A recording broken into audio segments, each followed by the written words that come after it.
الحمد لله نحمده ونستعينه ونستغفره ونعوذ بالله من شرور أنفسنا وسيئات أعمالنا من يهده الله فلا مضل له ومن يضلل فلا هادي له وأشهد أن لا إله إلا الله وحده لا شريك له وأشهد أن محمدا عبده ورسوله يا أيها الذين آمنوا اتقوا الله حق تقاته ولا تموتن إلا وأنتم مسلمون يا أيها الناس اتقوا ربكم الذي خلقكم من نفس واحدة وخلق منها زوجها وبث منهما رجالا كثيرا ونساء واتقوا الله الذي تساءلون به والأرحام إن الله كان عليكم رقيبا يا أيها الذين آمنوا اتقوا الله وقولوا قولا سديدا يصلح لكم أعمالكم ويغفر لكم ذنوبكم ومن يطع الله ورسوله فقد فاز فوزا عظيما أما بعد فإن أصدق الحديث كتاب الله تعالى وخير الهدي هدي محمد صلى الله عليه وسلم وشر الأمور محدثاتها وكل محدثة بدعة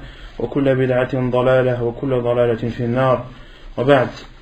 Donc nous continuons Inch'Allah Tabaraka wa Ta'ala notre lecture ainsi que les commentaires et les remarques sur le livre intitulé Al-Wajiz fi fiqh sunnati wal kitab al-aziz.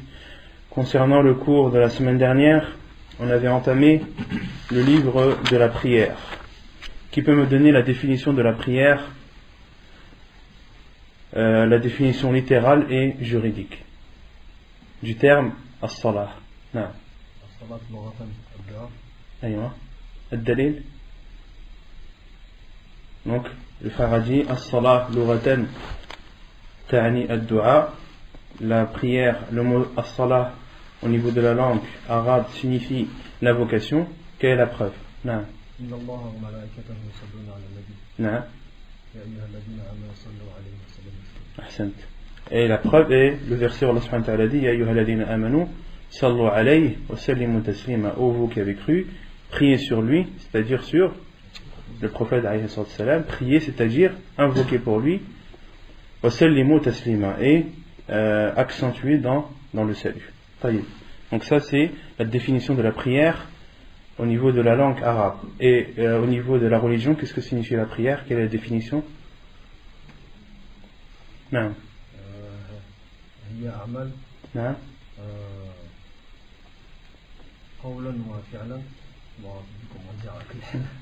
Dis-le en français si tu veux pas le dire en arabe. Ce sont des actes et des paroles qui commencent par takbir et qui finissent par taslim. Donc la prière shar'an, istilahan, ça signifie des actes et des paroles qui commencent par le takbir et qui finissent par le taslim. Il y a aqwal wa a'mal tubda'u bi takbirat al-ihram wa tantahi bi taslim. طيب. On avait parlé des prières obligatoires. Combien sont-elles? Non. Sont de 5. Quelles sont-elles? Aïwa. Non. Non. Pourquoi tu as commencé par Ad-Dhuhr? Donc le frère a dit il y a 5 prières obligatoires: Ad-Dhuhr, Al-Asr, Al-Maghrib, Al-Isha et Al-Fajr. C'est ce qu'on a dit la semaine dernière, c'est vrai. Mais là je vous rajoute une autre question. Pourquoi est-ce qu'on commence par Ad-Dhuhr? Pourquoi pas par Al-Fajr? Parce que Al-Fajr c'est un rendement que c'est marrant. Allah alam, c'est mieux. Qui sait? Qui connaît la réponse? Pourquoi est-ce que le muallif ici, l'auteur, a commencé par Ad-Dhuhr? Parce que la plupart des hadiths du prophète alayhi salam, lorsqu'il parle des prières et des heures des prières, il commence par Ad-Dhuhr. Waqtu salat al-Dhuhr min zawal al-shams. Beaucoup de hadiths du prophète alayhi salam, lorsqu'il parle des prières, il commence par la prière de Dhuhr. Mais d'autres savants ne sont pas de cet avis, comme Cheikh l'Islam Ibn Taymiyyah rahimahullah. Lui, il considère qu'il faut commencer par Al-Fajr. Pourquoi? Il dit car il y a des hadiths du prophète alayhi salam aussi, où le prophète alayhi salam commence par Al-Fajr. Matalan, des hadiths rapportés par Sahih Muslim, où le prophète alayhi salam dit Ida sallaytum al-Fajr. Il commence par citer Al-Fajr. D'autres hadiths rapportés également dans Sahih Muslim, où le prophète alayhi salam commence à citer Al-Fajr. Donc Cheikh l'Islam Ibn Taymiyyah rahimahullah leur répond en leur disant qu'il y a aussi des hadiths où le prophète alayhi salam cite Al-Fajr. C'est vrai que la plupart des hadiths, le prophète sallallahu alayhi wa sallam commence par citer Al-Dhuhr. Mais Cheikh l'Islam Ibn Taymiyyah a rapporté un autre argument pour prouver qu'il faut commencer par Al-Fajr, par la première prière de la journée et Al-Fajr, car il dit, car As-Salatul Wusta, la prière du milieu, quelle est-elle? Al-Asr. Si on commence par Al-Dhuhr, est-ce que l'Asr? Non. Il faut obligatoirement commencer par Al-Fajr. Al-Fajr, ensuite Al-Dhuhr, Al-Asr, là les Salat al-Wusta, puis Al-Maghrib et Al-Isha. Là on voit le fiqh de Cheikh l'Islam Ibn Taymiyyah rahimahullah. Yani, ala kulli hal, ce sont que des appellations. Yani, une personne qui veut commencer par, lorsqu'on dit quelles sont les 5 prières, s'il commence par Al-Dhuhr, yani, il se base sur les hadiths du prophète sallam, la plupart des hadiths où le prophète sallam a commencé par Al-Dhuhr, ou bien s'il veut se baser sur l'avis de Cheikh l'Islam Ibn Taymiyyah, yani, ce ne sont pas des sujets où on doit trop s'endurcir dessus. Celui qui veut commencer par Al-Dhuhr, il commence par Al-Dhuhr. Celui qui veut commencer par citer Al-Fajr, il commence par citer Al-Fajr, yani Al-Amr wasi'. Al-Amr wasi'. Taïb, quelle est la preuve qu'il y a 5 prières? Qui peut me citer au moins un hadith du prophète alayhi salam qui prouve qu'il y a 5 prières obligatoires?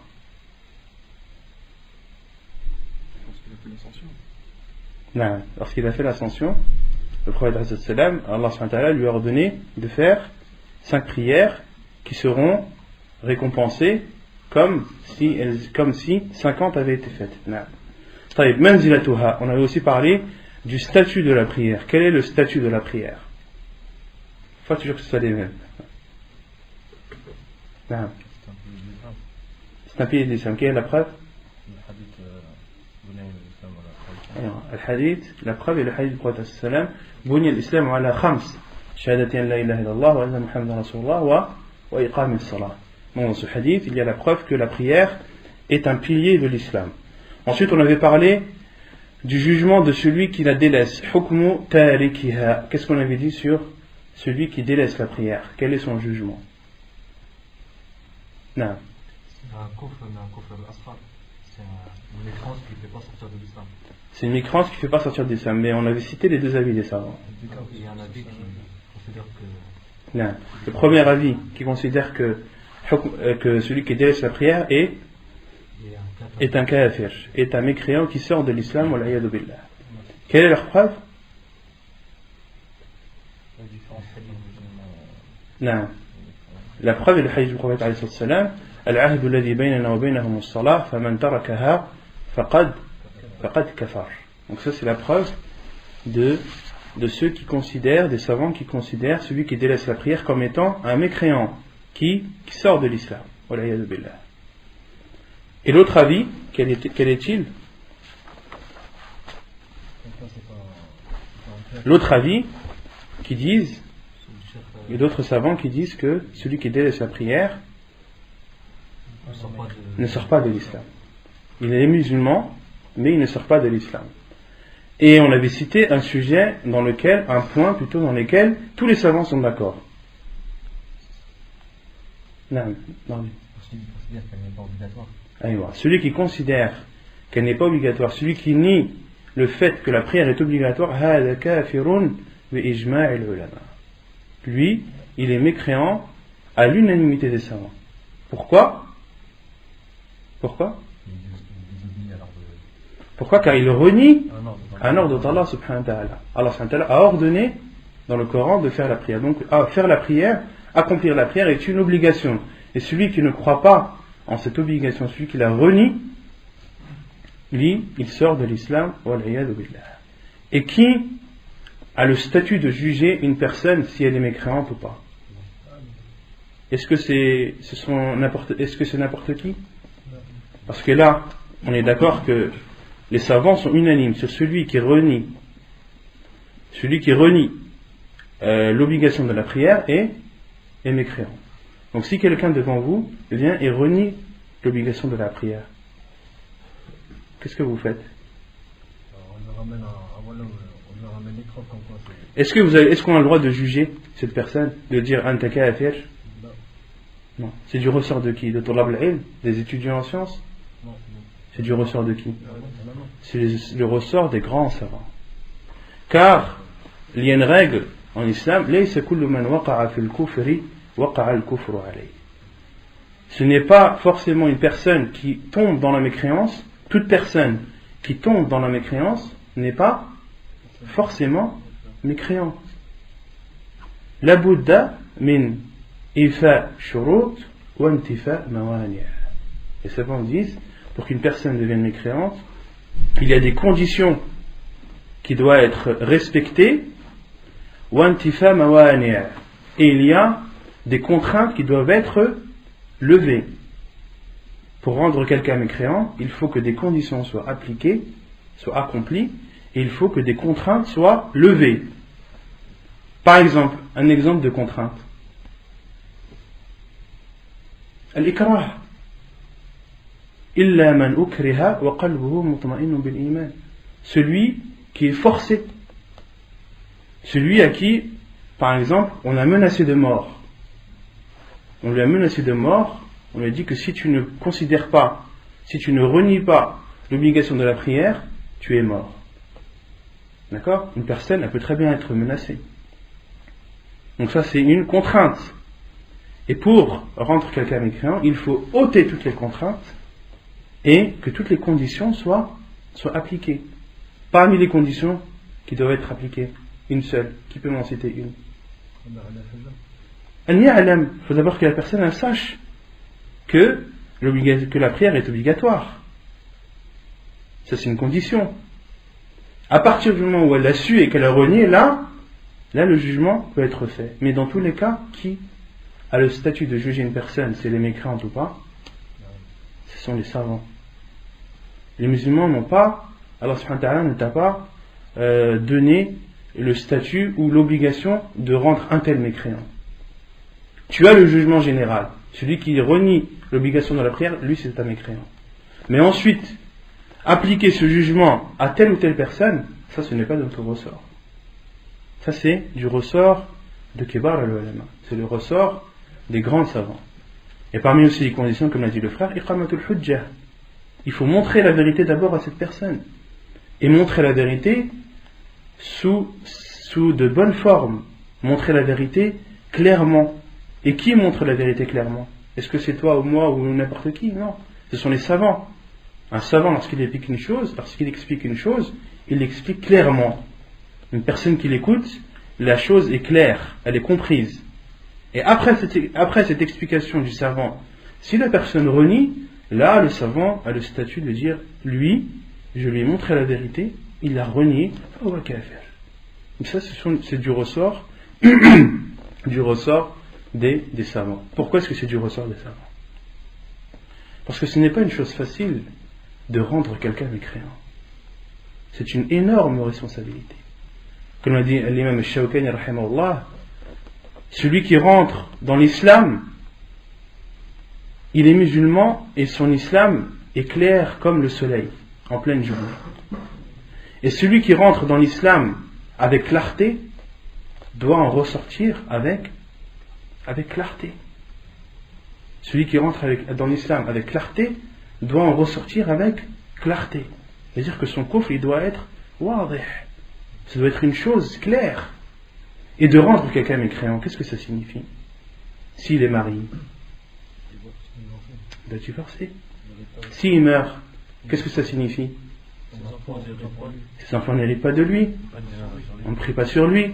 On ne le lave pas. On ne l'enterre pas dans le cimetière des musulmans.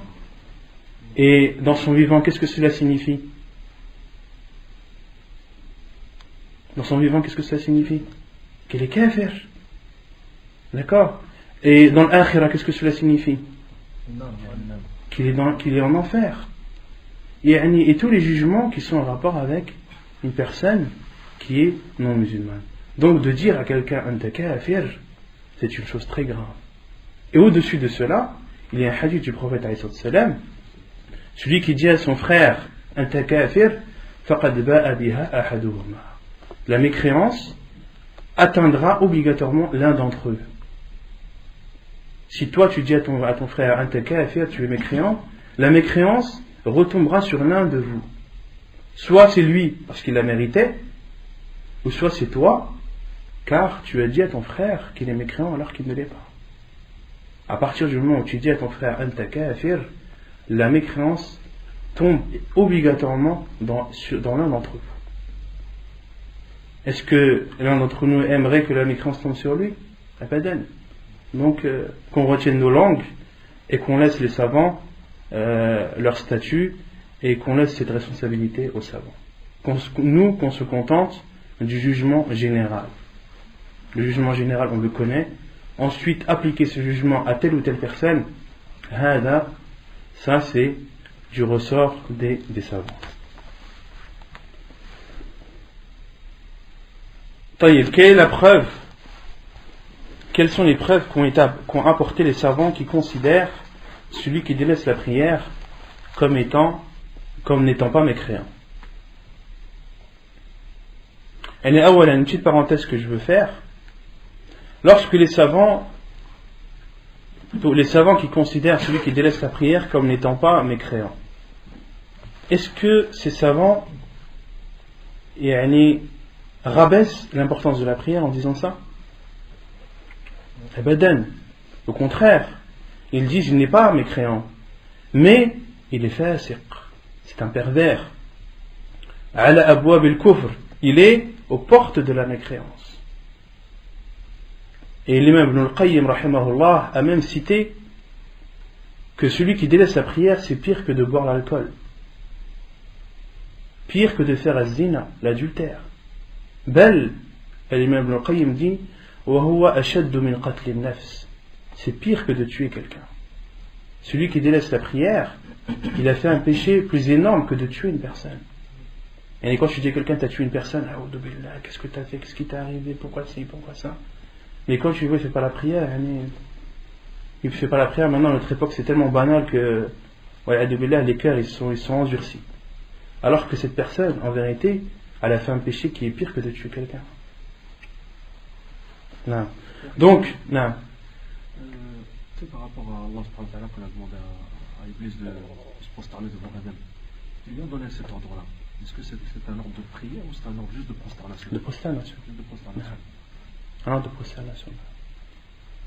Donc les savants, lorsqu'ils disent celui qui délaisse la prière, ce n'est pas un mécréant, il ne faut pas que la personne adore sur ses lauriers. Il ne faut pas que celui qui délaisse la prière dise c'est bon, moi je suis musulman, Inch'Allah, moi je suis ana tahta al-mashi'a, je suis sous la volonté d'Allah, s'il veut me pardonner, il me pardonne, s'il veut me châtier, mais Inch'Allah, j'espère qu'Allah va me pardonner. Non, ça ne se passe pas comme ça. Au contraire, tu es en grand danger. Tu as plus de chances d'aller en enfer que d'aller au paradis. Tu es même au bord de la mécréance. Tu es au bord de la mécréance. Donc, le fait que certains savants, ou la plupart des savants, considèrent celui qui délaisse la prière comme étant musulman, cela ne veut pas dire que de délaisser la prière n'est pas un grave péché. Bel, c'est le plus grave péché après Ash-Shirk Billah. Après associer quelqu'un à Allah subhanahu wa ta'ala, le pire des péchés, c'est de délaisser la prière. Non. Donc, on revient à la preuve ou au hadith qu'ont utilisé les savants qui considèrent celui qui délaisse la prière comme étant musulman et ne sortant pas de l'islam. Qui peut me citer des hadiths qu'ils ont utilisés pour prouver cela? Non. Non, tfadala. Celui qui a la tombe de la ilaha illallah, il rentrera au paradis.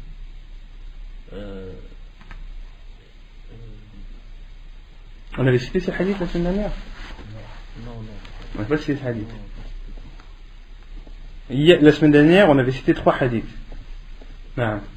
Parmi les hadiths, quand le prophète a dit que celui qui fait attention à ses prières, je ne connais pas le hadith d'Arabie Lahab, et que c'est un ahd d'Allah. Non, ça c'est le premier hadith qu'on avait cité. خمس صلوات كتبهن الله على العباد. Donc on avait cité le hadith du prophète alayhi salam où il dit 5 prières qu'Allah subhanahu wa ta'ala a rendues obligatoires envers ses serviteurs. Celui qui les accomplit correctement et sans manquer à leur égard, Allah subhanahu wa ta'ala prend l'engagement كان له عند الله عهد أن يدخله الجنة. Allah subhanahu wa ta'ala prend l'engagement de le rentrer au paradis. Et celui qui les délaisse, ou وَمَنْ لَمْ يَأْتِ بِهِنْ, et celui qui ne les accomplit pas, les 5 prières, فَلَيْسَ لَهُ عِنْدَ اللَّهِ عَهْدٌ. Allah subhanahu wa ta'ala ne prend pas d'engagement à son égard. إِنْ شَاءَ عَذَبَهُ وَإِنْ شَاءَ غَفَرَ لَهُ. Si Allah subhanahu wa ta'ala veut lui pardonner, il lui pardonnera. S'il veut le châtier, il le châtiera. Et on avait dit que la preuve dans ce hadith, c'était le fait que le prophète a dit In sha'a azabah wa in sha'a ghafara lah. S'il veut, il lui pardonne. S'il veut, il le châtie. À partir du moment où il y a cette volonté, cette possibilité de pardonner, automatiquement la personne n'est pas mécréante. Car une personne mécréante, lorsqu'elle meurt en étant mécréante, Allah subhanahu wa ta'ala ne lui pardonnera pas. Inna Allah la yaghfiru an yushraka bih wa yaghfiru ma duna dhalika liman yasha. Et un autre hadith qu'on avait cité. Non. Allah Azza wa Jalla, il a dit que le prophète il a dit que la première chose qu'on va être sur laquelle on va être interrogé, ça va être Salat. Non, la première chose qui sera demandée au serviteur le jour du jugement, c'est la prière. Si elle était bonne, on demandera s'il y a eu un manque dans cette prière à foi, on demandera, Allah subhanahu wa ta'ala demandera est-ce que cette personne a fait des prières surérogatoires. D'accord? Donc à partir du moment où il y a un manque partiel ou total de la prière, Allah subhanahu wa ta'ala va demander si cette personne a fait des prières surérogatoires qui pourront compléter ce manque. D'accord? Et à partir du moment où Allah subhanahu wa ta'ala demande est-ce qu'il y a des prières surérogatoires, c'est-à-dire qu'il y a possibilité de pardon. Donc, que la personne est musulmane. طيب, on continue inshallah tabaraka wa ta'ala. قال المؤلف على من تجب على كل مسلم عاقل عن علي رضي الله عنه عن النبي صلى الله عليه وسلم قال رفع القلم عن 3 عن النائم حتى يستيقظ وعن الصبي حتى يحتلم وعن المجنون حتى يعقل حديث صحيح رواه أبو داود. Donc ensuite le cheikh dit envers qui la prière est obligatoire. Envers qui la prière est obligatoire. La prière est obligatoire envers tout musulman pubère et qui a sa raison. La preuve est le hadith de Ali radiallahu anhu qui rapporte que le prophète alayhi salatu wassalam a dit la plume est levée sur 3 personnes. Sur celui qui dort jusqu'à ce qu'il se réveille, sur l'enfant jusqu'à ce qu'il atteint l'âge de la puberté, et sur celui fou jusqu'à ce qu'il retrouve sa raison. Hadith authentique apporté par Abu Daoud. Donc dans ce hadith, le prophète a dit Rufi al-qalam an thalatha, c'est-à-dire que la plume est levée sur 3 personnes. C'est-à-dire que les anges n'écrivent pas les bonnes et mauvaises actions de ces 3 personnes. Quelles sont ces 3 personnes? Sur celui qui dort jusqu'à ce qu'il se réveille. Une personne, lorsqu'elle dort, elle n'est pas responsable de ses actes. Et de l'enfant jusqu'à ce qu'il atteigne l'âge de la puberté. Donc un enfant, lorsqu'il n'a pas atteint l'âge de la puberté, les anges ne notent pas ses bonnes et mauvaises actions. Et le fou jusqu'à ce qu'il retrouve sa raison. Donc la prière est obligatoire sur toute personne, hormis ces 3. La prière est obligatoire sur toute personne qui est musulmane, qui a atteint l'âge de la puberté et qui a la raison. Non. ويجب على ولي الصبي أن يأمره بها وإن كانت غير واجبة عليه ليتعود المحافظة عليها.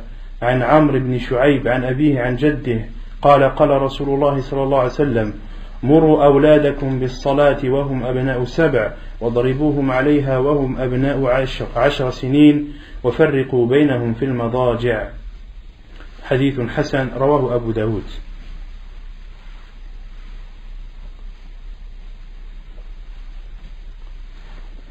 Et il est obligatoire sur la personne qui a la responsabilité de l'enfant, ses parents ou bien son tuteur, de lui ordonner de faire la prière, même si cette prière n'est pas obligatoire envers lui, afin qu'il en prenne l'habitude.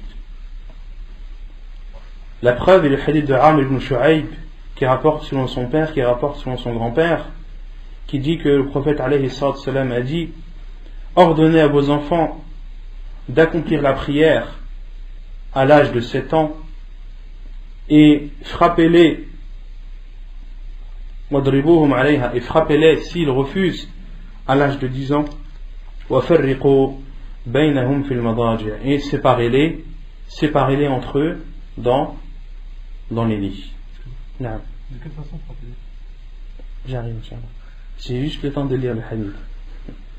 Hadith Hassan, hadith bon rapporté par Abu Daoud et Al-Hakim. Donc dans ce hadith, le prophète alayhi salam a dit: ordonnez à vos enfants d'accomplir la prière à l'âge de 7 ans. Moro, ordonner, certains savants ont considéré cela comme une obligation. Comme le Cheikh Ibn Uthaymin rahimahullah considère que c'est une obligation pour les parents d'ordonner à leurs enfants de faire la prière à l'âge de 7 ans. Et c'est pas la personne qui dit non, si je veux lui ordonner, je lui ordonne, sinon non. Non. Le prophète alayhi salam a dit: Muru awladakum bis salat. Et on avait dit, la base dans l'ordre du prophète alayhi salam, c'est que c'est une obligation jusqu'à la preuve du contraire.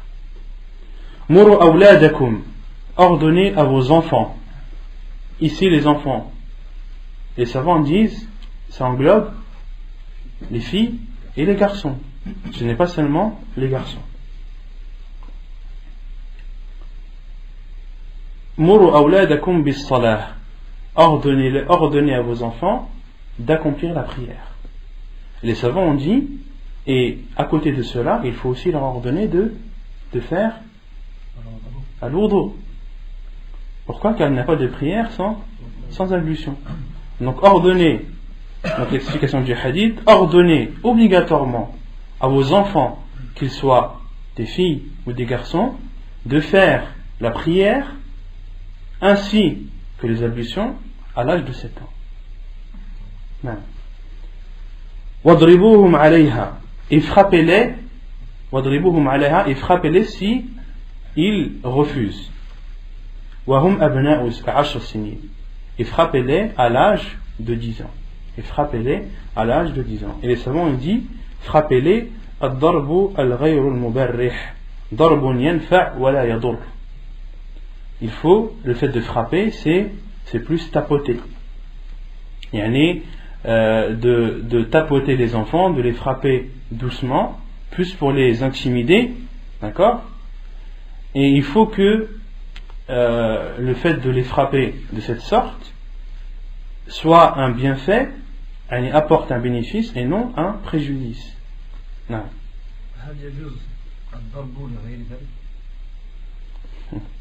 Il y a un khilaf des savants sur ça. Est-ce que il est autorisé de frapper les enfants en dehors des prières? Parce que le prophète sallallahu alayhi wa sallam a dit wadribuhum alayha wa hum abna'u 10.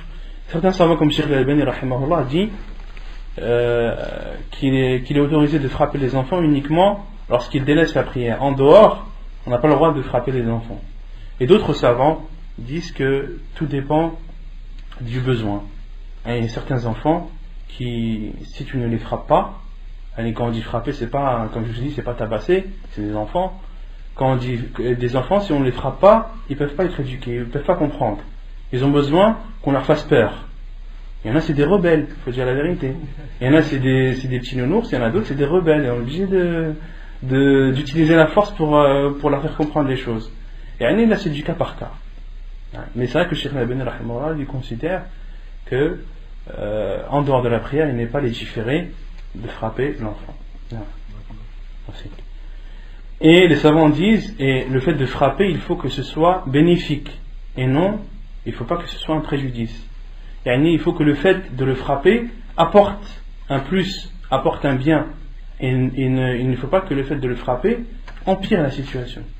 Et ça, c'est à la personne de voir, en fonction de son enfant, en fonction de son caractère, etc.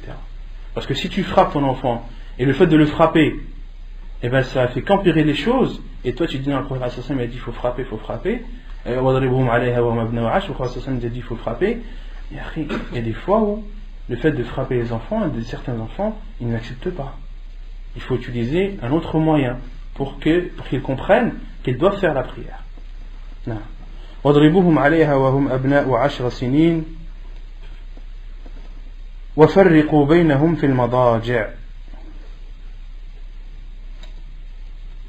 Et juste concernant la prière, Cheikh Ibn Uthaymin rahimahullah a été questionné: est-ce que l'on doit réveiller nos enfants pour Salat al-Subh? Et Cheikh Ibn Uthaymin rahimahullah dit: lorsqu'ils ont 10 ans, oui. Lorsqu'ils ont 10 ans, oui. Et lorsqu'ils ont 7 ans, cela dépend des situations. Et lorsqu'ils ont 7 ans, cela dépend des situations, mais il est préférable de les lever même à l'âge de 7 ans. C'est préférable et non obligatoire. Par contre, à l'âge de 10 ans, il est obligatoire de les lever même pour Salat al-Subh. Les enfants, tu as posé les enfants ou pas? Il n'y a pas d'endroit précis. Côté le visage, quoi. Oui, le visage, dans tous les cas, le visage. Il faut éviter de frapper le visage dans tous les cas. Et séparez-les dans les lits. Séparez-les entre eux dans les lits. À l'âge de 10 ans, les enfants ne doivent plus dormir dans le même lit. Et les savants ont dit il faut séparer les garçons entre eux et les filles entre elles, et les garçons et les filles entre eux. D'accord? Il y en a qui disent non, mais c'est seulement un garçon et une fille, il ne faut pas qu'ils dorment dans le même lit. Non, après. Même deux garçons, ils ne doivent pas dormir dans le même lit à l'âge de 10 ans. Il faut les séparer. Non. Là, c'est genre, on sépare du lit, mais on sépare la chambre aussi. Le madaji', c'est les lits. Les lits. Et on n'était pas obligé de les séparer de la chambre. Le madaji', c'est l'endroit où ils dorment. C'est le lit. D'accord? Et ça, c'est la hikmah, parce que les savants disent qu'à l'âge de 10 ans, l'enfant commence à avoir cette façon commence à ressentir du plaisir, de la shahwa. Et le fait de laisser les enfants dans le même lit, cela peut créer des masaïb bien légers qui sont arrivés. D'accord? Et donc de séparer dans le lit, ça c'est ce qui est cité dans le hadith. Après, le mieux, c'est de les séparer carrément des chambres. Et de mettre les garçons dans une chambre et les filles dans une autre. Mais ça, c'est plus un problème d'éthique, un problème parce que la fille veut changer ses vêtements, etc. D'accord? Ça n'a pas un rapport avec le fait de dormir. Non. Al-Mawaqit. Donc, les heures de prière. Al-Mawaqit, les horaires. عن جابر بن عبد الله أن النبي صلى الله عليه وسلم جاءه جبريل عليه السلام فقال له قم فصله فصلى الظهر حين زالت الشمس ثم جاءه العصر فقال قم فصله فصلى العصر حين صار ظل كل شيء مثله ثم جاءه المغرب فقال قم فصله فصلى المغرب حين وجبت الشمس ثم جاءه العشاء فقال قم فصله فصلى العشاء حين غاب الشفق ثم جاءه الفجر فقال قم فصله فصلى الفجر حين برق الفجر أو قال سطع الفجر. Donc ensuite le cheikh entre dans le sujet des horaires de prière. Entre dans les horaires de prière. Allah subhanahu wa ta'ala dans le Coran dit Inna as-salata kanat 'ala al-mu'minina kitaban mawquta. La prière est envers les croyants kitaban, c'est-à-dire obligatoire, prescrite, mawquta, pendant des heures bien précises. Dans ce verset, Allah subhanahu wa ta'ala nous montre bien à la fois l'obligation d'accomplir la prière et également que cette prière doit être accomplie pendant des horaires bien précises. Et si quelqu'un vous demande quelle est la preuve de ces horaires dans le Coran et dans la Sunna, qu'est-ce que vous voulez répondre? Et quand on commence à citer une preuve, on commence toujours par le Coran. Si quelqu'un vous dit quelle est la preuve dans le Coran des horaires de prière, non. verset coranique, Allah il dit وأقم الصلاة لدلوك الشمس إلى غسق الليل نعم. والقرآن الفجر. أحسنت. La preuve est le hadith et le verset où Allah subhanahu wa ta'ala dit أقم الصلاة لدلوك الشمس إلى غسق الليل وقرآن الفجر. Allah subhanahu wa ta'ala dit et accomplit la prière لدلوك الشمس à partir du déclin du soleil. Le déclin du soleil, c'est-à-dire non, le zénith, c'est quand il est au milieu. Le déclin, c'est juste après le zénith. C'est quand le soleil redescend. Le déclin du soleil, c'est az-zawal. Les savants appellent az-zawal. Az-zawal, c'est lorsque le soleil dépasse le zénith. À partir du moment où il dépasse le zénith, c'est là où il y a l'heure de dhuhr. D'accord? Allah subhanahu wa ta'ala dit Aqim as-salah, accomplit la prière du déclin du soleil, les duluki shamsi ila ghasaqil layl. Ila ghasaqil layl, jusqu'à la nuit sombre. Jusqu'à la nuit sombre. Et quand est-ce que la nuit est le plus sombre? Au milieu de la nuit. Le milieu de la nuit, c'est le moment où la nuit est la plus sombre. Wa Qur'an al-Fajr. Et le Coran du Fajr. Et les savants ont dit Wa Qur'an al-Fajr, c'est-à-dire Salat al-Fajr. Qur'an al-Fajr dans ce verset, c'est Salat al-Fajr. Inna Qur'an al-Fajri kana mashhouda. Et le Coran du Fajr, c'est-à-dire la prière du Fajr, est témoin. Il y a des témoins qui assistent. Les témoins qui sont les anges. Les anges assistent et témoignent de ceux qui prient Salat al-Subh. Non. Non. Que ce soit ou à la mosquée ou à la maison, ou que ce soit vraiment à la mosquée pour que les anges témoignent. Et la base pour l'homme, c'est à la mosquée, pour la femme c'est chez elle. Il n'y a pas d'endroit bien précis. Wallahu a'lam. Et dans ce verset, Allah subhanahu wa ta'ala dit Liduluki shams, du déclin du soleil jusqu'au milieu de la nuit. Ça englobe combien de prières? 4 prières. Lesquelles? Al-Dhuhr, Al-Asr, Al-Maghrib, Al-Isha. Et ensuite Allah subhanahu wa ta'ala dit Wa Qur'an al-Fajr. Wa Qur'an al-Fajr. Et la prière du Fajr. Pourquoi est-ce qu'Allah subhanahu wa ta'ala a séparé les 4 avec Al-Fajr? Les 4 il les a cités dans un même laps de temps, et Al-Fajr, Allah subhanahu wa ta'ala l'a cité séparément. Pourquoi? Qui connaît la hikmah? Non, pas au niveau de l'importance. Non. Parce qu'il y a un déclin qui se fait. Non. La réponse c'est que Allah subhanahu wa ta'ala a cité les 4 prières qui se suivent. Al-Dhuhr, juste après le Dhuhr, qu'est-ce qu'il y a? Al-Asr, juste après l'heure de l'Asr. Al-Maghrib, juste après l'heure du Maghrib. Juste après l'Isha, il n'y a rien. Et avant Al-Dhuhr, avant Al-Dhuhr, il n'y a rien. D'accord? Et c'est pour ça qu'Allah subhanahu wa ta'ala a cité ces quatre prières, et ce laps de temps qui englobe 4 prières, car les 4 prières se succèdent les unes après les autres. Et concernant Al-Fajr, il y a une période avant où il n'y a pas de prière. On parle de prière obligatoire. Et il y a une période après Al-Fajr où il n'y a pas de prière. D'accord? C'est pour cela qu'Allah subhanahu wa ta'ala dit Wa Qur'an al-Fajr, et la prière du Fajr. Non. Ici sur la durée, sur le laps de temps en fait. Non, sur le fait que les 4 prières se succèdent les unes après les autres. Lorsque la prière rentre, lorsque par exemple l'heure de Dhuhr sort, automatiquement l'heure de l'Asr entre. Et lorsque l'heure de l'Asr sort, automatiquement l'heure de Maghrib entre. Et lorsque l'heure de Maghrib sort, automatiquement l'heure de l'Isha entre. Et lorsque l'heure de l'Isha sort, il y a un laps de temps jusqu'au Fajr. Et après le Fajr, il y a un laps de temps jusqu'au Dhuhr. C'est pour ça qu'Allah subhanahu wa ta'ala a séparé dans ce verset. طيب. Donc ensuite le cheikh a cité le hadith de Jabir ibn Abdullah radiyallahu anhu qui dit que le prophète alayhi salam, que Jibril alayhi salam est venu vers le prophète alayhi salam et lui a dit lève-toi et prie, qum fasalli fasalla al-dhuhra hina zalat ash-shams.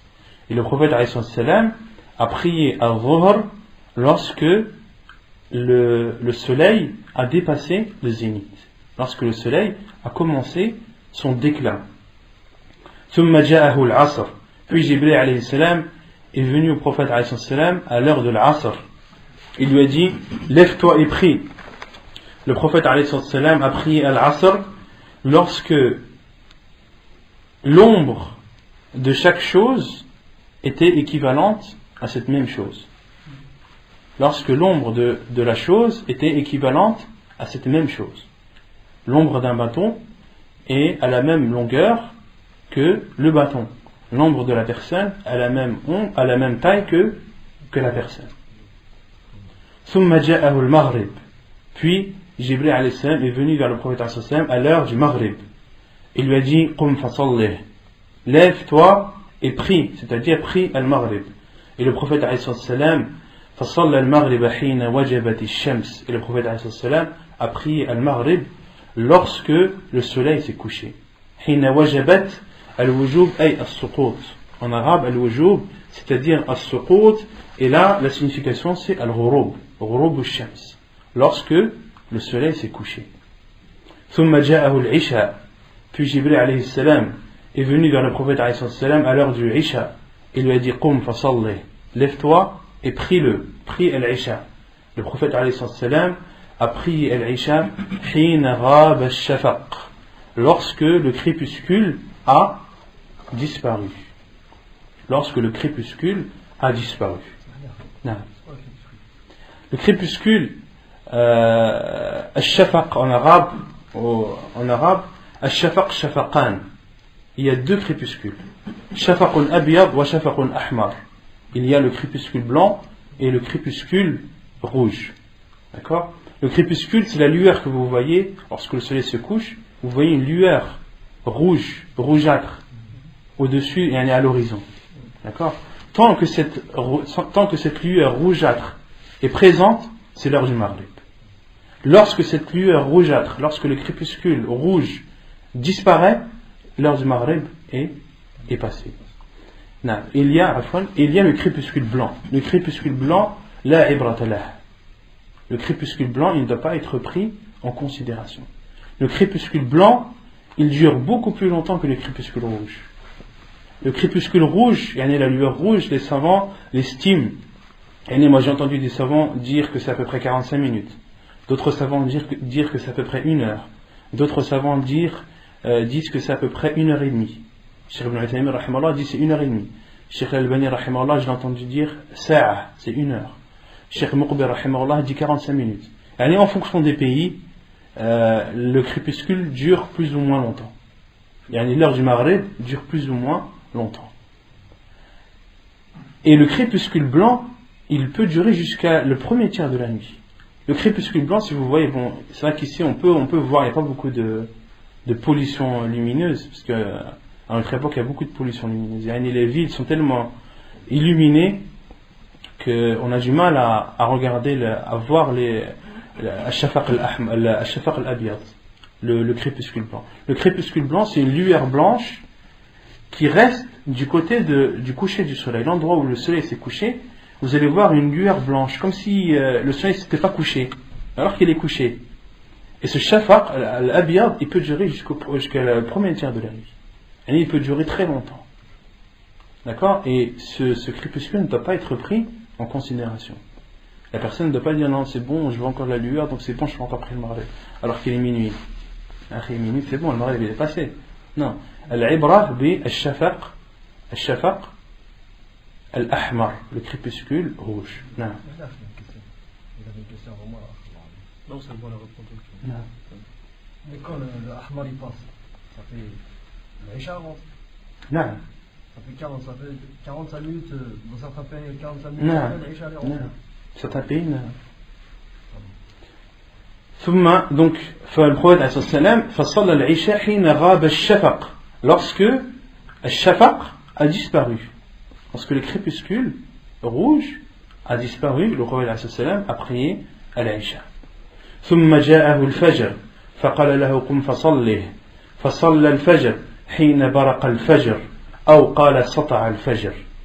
Et puis Jibril alayhi salam est venu au prophète alayhi salam à l'heure du Fajr. Il lui a dit prie al-Fajr. Et le prophète alayhi salam a prié al-Fajr lorsque l'aurore est apparue. حين برق أو سطع الفجر. Lorsque l'aube est apparue. Et al-Fajr, les savants disent al-Fajr ou Fajran. Donc al-Shafaq, Shafaqan, le crépuscule il y en a deux.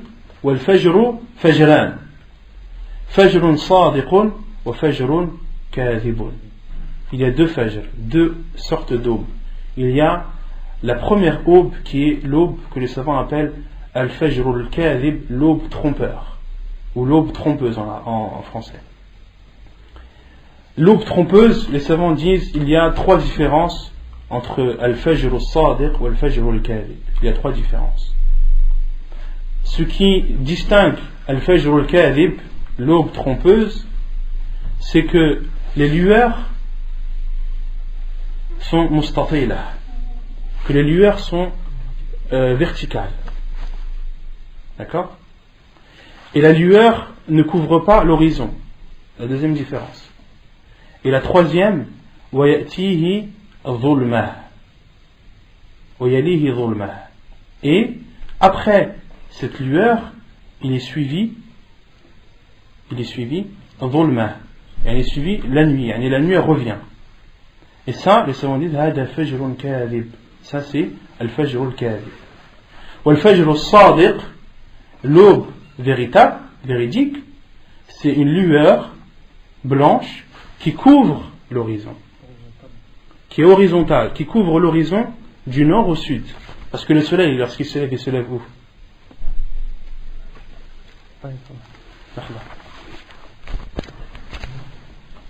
Donc on disait le Fajr al-Sadiq, le Fajr, l'aube véritable, l'aube véridique, c'est une lueur blanche qui couvre l'horizon du nord au sud. Parce que le soleil, lorsqu'il se lève, il se lève où? Il se lève à l'est. Il se lève à l'est. Il se lève pas au sud. Sur Terre, en tout cas, il se lève pas au sud. Le soleil se lève à l'est, se lève à l'est et se couche à l'ouest. Donc lorsque tu as l'aube devant toi, lorsque tu as l'endroit où le soleil se lève, donc tu as l'est en face de toi. Tu as l'est en face de toi et tu as le sud à ta droite et le nord à ta gauche. Donc l'horizon, elle va du nord et elle finit au sud. Et en face, au milieu, tu as l'est. Non. Donc ça c'est al-Fajr al-Sadiq. Et al-Fajr al-Sadiq, la yalihi dhulma. La vraie aube n'est pas suivie de ténèbres. Yani, la lueur blanche, elle ne s'arrête plus jusqu'au lever du soleil. Yani, il n'y a plus de nuit qui revient après. Contrairement à al-Fajr al-Kadhib. Al-Fajr al-Kadhib, on a dit, les lueurs sont comme des traits verticaux. D'accord? La lueur ne couvre pas tout l'horizon et elle est suivie par une partie de la nuit encore. Donc ça c'est al-Fajr al-Kadhib. Il y a combien de différences entre les deux? Allahu a'lam. Je ne sais pas combien de différences en temps il y a entre al-Fajr al-Sadiq et al-Kadhib. Allahu a'lam. Est-ce que les calendriers qu'on apprend, ça on peut s'y fier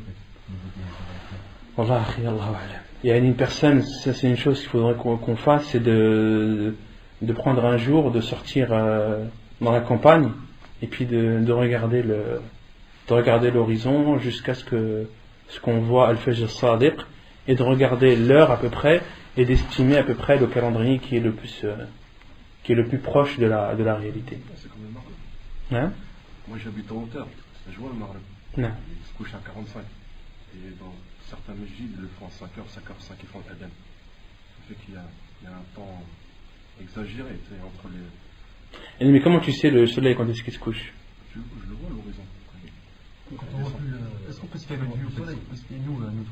Bien sûr, tu peux te faire ta vue. Les hadiths du prophète, les savants, lorsqu'ils expliquent, c'est justement pour que ça te soit utile. Si on dit ça justement, c'est pour que ça te serve. Non, c'est par rapport à la mosquée, il n'est pas le visage du soir, il fait nuit. Il fait nuit, mais attention, je t'ai dit, il y a la pollution lumineuse. Les villes elles sont tellement éclairées que le ciel, tu vois plus le ciel comme il est en vérité. Les étoiles, on les voit même plus à notre époque. Même les astronomes et tout ça, ils se plaignent de la pollution parce qu'ils peuvent plus regarder les étoiles comme ils le veulent. Ils sont obligés d'aller dans des endroits isolés pour pouvoir regarder les étoiles en toute tranquillité. Mais dans les villes, on n'y pense même plus. Les étoiles, c'est bon, tu les vois plus. Non. Quand tu vas à la campagne, au bled ou autre, tu regardes le ciel, tu te dis, subhanallah, on n'a pas le même ciel au Maroc et en France. Non, subhanallah, donc ça, c'est vrai que ça influe beaucoup même sur l'heure de le fajr. Tu vois l'horizon, tu vois de la lumière, mais c'est la lumière des lampadaires, c'est pas la lumière du soleil. Non.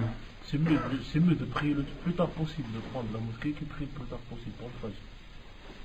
Tu peux aussi, non, il n'y a pas de problème pour ça. Tu es sûr de prier à l'heure. Tu es sûr de prier à l'heure. Et si tu as une mosquée qui est à côté de chez toi et qui prie avant, les savants tu pries quand même. Tu vas prier dans la mosquée. Cheikh Al-Albani dit ça. Tu pries dans la mosquée, même si tu sais qu'ils font un avant, et ensuite tu retournes chez toi et tu refais ta prière à l'heure. C'est ce qu'il faut en Algérie. Non. Au Tlemcen, où j'habite, tous les frères, la plupart des frères font ça. Ensuite on continue le hadith parce que le hadith il n'est pas fini. Donc là en fait le hadith se divise en deux. La première partie que l'on vient de citer où Jibril alayhi salam est venu informer du début de l'heure de chaque prière au prophète alayhi salam. Ensuite Jabir ibn Abdullah continue le hadith, puis il dit ثم جاءه من الغد. Puis Jibril alayhi salam est venu au prophète alayhi salam le lendemain à l'heure de Dhuhr. فقال له قم فصلي فصلى الظهر حين صار ظل كل شيء مثله. Jibril alayhi salam a dit au prophète alayhi salam prie, lève-toi et prie al-Dhuhr. Le prophète alayhi salam a prié al-Dhuhr lorsque l'ombre de chaque chose était égale à cette même chose. حين صار ظل كل شيء مثله ثم جاءه العصر. Puis Jibril alayhi salam est venu au prophète alayhi salam à l'heure de l'Asr. فقال قم فصلي فصلى العصر حين صار ظل كل شيء مثليه. Puis Jibril alayhi salam est venu au prophète alayhi salam à l'heure de l'Asr et lui a dit lève-toi et prie al-Asr. فصلى العصر. Le prophète alayhi salam a prié al-Asr lorsque l'ombre de chaque chose était le double de cette même chose. Lorsque l'ombre de la chose était le double de cette chose. L'ombre d'un bâton était le double de la longueur de ce bateau. La longueur de l'ombre était le double de la longueur réelle du bâton. La longueur de l'ombre de la personne équivaut au double de la longueur de la personne. Vous avez compris? À ce moment-là, le prophète sallam a prié al-Asr. Puis il est venu à l'heure du Maghrib à la même heure, sans venir ni avant ni après. Jibril alayhi salam est venu au prophète alayhi salam le lendemain à la même heure du Maghrib qu'il est venu la veille.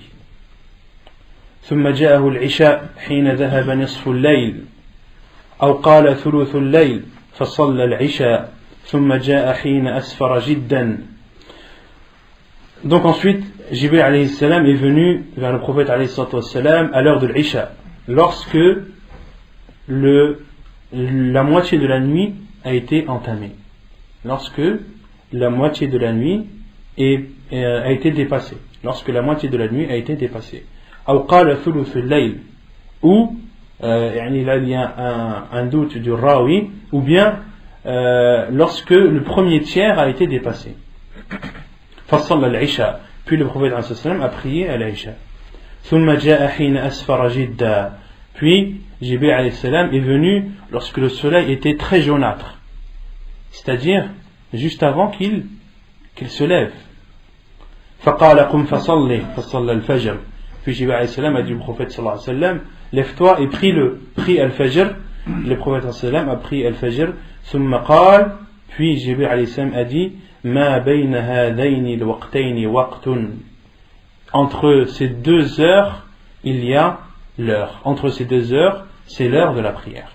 بين هذين الوقتين, entre ces deux tranches d'heures, il y a l'heure, c'est-à-dire l'heure de la prière correspondante. L'heure de la prière correspondante. قال الترمذي قال محمد يعني بن إسماعيل البخاري الصح شيء في المواقيت حديث جابر.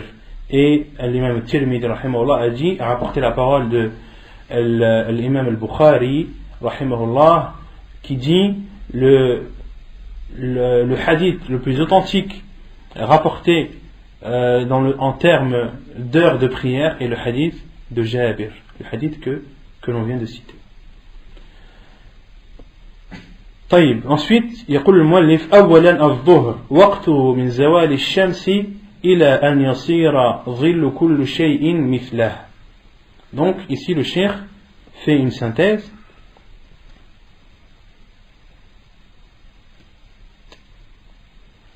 Il dit al-dhuhr, l'heure de dhuhr, c'est du déclin du soleil après le zénith, min zawal ash-shamsi ila an yasira dhillu kulli shay'in mithlah. Donc l'heure du dhuhr, c'est du déclin du soleil, à partir du moment où le soleil commence à descendre du zénith, jusqu'à ce que l'ombre de la chose équivaut à cette chose, jusqu'à ce que la longueur de l'ombre est égale à la longueur de la chose, de cette même chose. Donc ça c'est l'heure de dhuhr. Et zawal al-shams, comment est-ce que l'on peut repérer le déclin du soleil? Al-zawal, zawal al-shams. Non, non, pas la chaleur. Presque l'ombre la plus petite. Les savants disent que le zénith, lorsque le soleil est au zénith, quand tu plantes un bâton par terre. Théoriquement, si le sol est droit, si tu as bien planté ton bâton, le bâton normalement n'a pas d'ombre. Normalement, le bâton n'a pas d'ombre. Ça, c'est quand le soleil est au zénith, est au-dessus du ciel, au-dessus de nos têtes. Le soleil est au-dessus de toi, normalement, il n'y a pas d'ombre. D'accord? À partir du moment où le soleil, lorsqu'il se couche, on a dit, à l'ouest. Il se lève à l'est, il monte au-dessus du ciel, au-dessus de nos têtes, et ensuite il redescend vers l'ouest. Lorsque le soleil descend vers l'ouest, l'ombre du bâton elle va être où? Elle va être à l'est. Et le soleil sera à sa gauche, à la gauche du bâton, donc l'ombre sera réfléchie sur la droite. D'accord? Donc il y a deux solutions. Soit le bâton est bien planté dans une terre droite, dans ce cas, il n'y a pas d'ombre.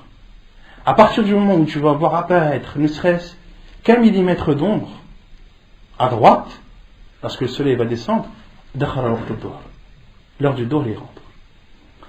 Et lorsque tu plantes mal ton bâton, lorsque ton bâton tu le plantes, mais tu vois qu'il y a quand même, on va dire 2 cm d'ombre, alors que le soleil est au zénith, les savants disent, pour reconnaître le zénith, l'ombre elle va diminuer, jusqu'à un moment elle va plus diminuer. Elle va s'arrêter de diminuer. Et ensuite, lorsque le soleil va dépasser le zénith, l'ombre va commencer à grandir. Et toi, lorsque tu vas voir que l'ombre arrête de diminuer, il faudra faire un trait, une marque sur le sol, au niveau de cette ombre. Une marque, tu repères que l'ombre, elle a arrêté de diminuer jusqu'à cet endroit. Et quand tu vas voir que l'ombre va commencer à dépasser cette marque, c'est-à-dire que le soleil a dépassé le zénith, dakhala al-dhuhr. Non, mais ça c'est une explication que Cheikh Labani a apportée. Non. Quand il y a des nuages, là c'est autre chose. Quand il y a des nuages, tu utilises ta montre. Allahu alam, je ne sais pas autant du prophète comment il faisait lorsqu'il y avait de l'ombre, lorsqu'il avait des nuages, je ne sais pas. طيب العصر ثانيا العصر وقته من صيرورة الظل مثله إلى غروب الشمس. Et l'heure de l'Asr, c'est à partir du moment où l'ombre de la chose est égale à cette même chose jusqu'au coucher du soleil. Non. Si j'ai fini. Le dhuhr, c'est du zawal, du déclin du zénith, jusqu'à ce que l'ombre de chaque chose soit à la même taille de cette chose. D'accord? Jusqu'à waqt al-asr, ça c'est la fin de dhuhr. Et la fin de dhuhr correspond au début de l'asr. Parce qu'on avait dit, les prières se suivent les unes après les autres. Et l'asr, donc ça commence à partir du moment où l'ombre, non, à partir du moment où l'ombre est égale à la chose, là c'est le début de l'asr. La fin de dhuhr, le début de l'asr. Ila ghurub ash-shams, jusqu'au coucher du soleil, jusqu'à ce que le soleil se couche. Et les savants ont séparé concernant al-asr. Ils ont dit al-asr, il y a deux types d'horaires du asr. Il y a waqtul ada wa waqtul darura. Waqtul ada wa waqtul darura. La première période de l'heure de l'asr, c'est la prière, l'heure obligatoire où on doit faire. L'heure al-asr, c'est du moment où l'ombre est égale à la chose, d'accord, jusqu'à ce que le soleil devienne jaunâtre. Il a un tasfar. Parce qu'il y a un hadith du prophète sallam qui interdit de faire al-asr après que le soleil commence à devenir jaunâtre. Ba'da sfirar al-shams. D'accord? Donc entre ces deux horaires, il est obligatoire de faire al-asr. D'accord? Il est obligatoire de faire al-asr. Et les savants donnent deux types de façons de reconnaître cette heure obligatoire. Premièrement, soit lorsque le soleil devient jaunâtre, ou bien, comme il est cité dans le hadith, lorsque l'ombre de chaque chose est le double, lorsque l'ombre est le double de la chose, lorsque la longueur de l'ombre correspond au double de la chose. D'accord? Là, ça c'est waqtu al-ada, c'est l'heure obligatoire dans laquelle al-asr doit être fait. Et ensuite, il y a waqtu al-darura, l'heure de dernière, on va dire l'heure de dernier recours, pour celui qui a eu une darura, qui a eu un cas qui l'a empêché, un empêchement légiféré, un empêchement shar'i, qui l'a empêché de faire al-asr avant que le soleil soit jaunâtre. Waqtu al-darura min isfirar al-shams ila ghurub al-shams. Et l'heure, cette heure critique, on va dire, c'est entre le moment où le soleil commence à devenir jaunâtre, ou bien lorsque l'ombre est le double de la chose, jusqu'au coucher du soleil. Non. C'est pour cela que le cheikh ici a dit que waqtul asr, c'est du moment où l'ombre est égale à la chose jusqu'au coucher du soleil, parce que c'est effectivement waqtul asr.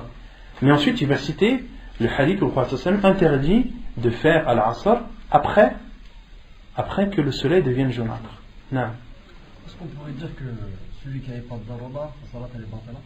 Non. Non, parce qu'il est toujours dans waqt al-asr. Et sa prière elle sera acceptée, lakinnahu athim, mais il a fait un péché. Non, il a fait un péché. طيب المغرب وقته من غروب الشمس إلى أن يغيب الشفق لقوله عليه الصلاة والسلام وقت صلاة المغرب ما لم يغب الشفق. Et la prière du Maghrib, elle commence du coucher du soleil jusqu'à la disparition du crépuscule. On a dit le crépuscule, blanc ou rouge? Rouge. Et le crépuscule, c'est la lueur rougeâtre qu'il y a à l'horizon au moment du coucher du soleil. La preuve est le hadith du prophète alayhi salam, hadith jugé bon, rapporté par Muslim et Abu Daoud, où le prophète alayhi salam a dit l'heure du Maghrib, salatul Maghrib ma lam yaghib ash-shafaq. L'heure du Maghrib est jusqu'à la disparition du crépuscule. L'heure du Maghrib est jusqu'à la disparition du crépuscule. رابعا العشاء وقتها من غياب الشفق إلى نصف الليل. Et l'heure de l'Isha, c'est de la disparition du crépuscule jusqu'à la moitié de la nuit. لقوله صلى الله عليه وسلم وقت صلاة العشاء إلى نصف الليل الأوسط.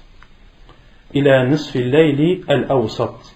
Et la preuve est le hadith du prophète alayhi salam qui dit l'heure de l'Isha et jusqu'à la moitié de la nuit. Et al-awsat, les savants disent al-awsat ay al-awwal, al-nisfu al-awwal. Al-nisfu al-awwal, parce que les moitiés, il y en a deux. Première moitié, deuxième moitié.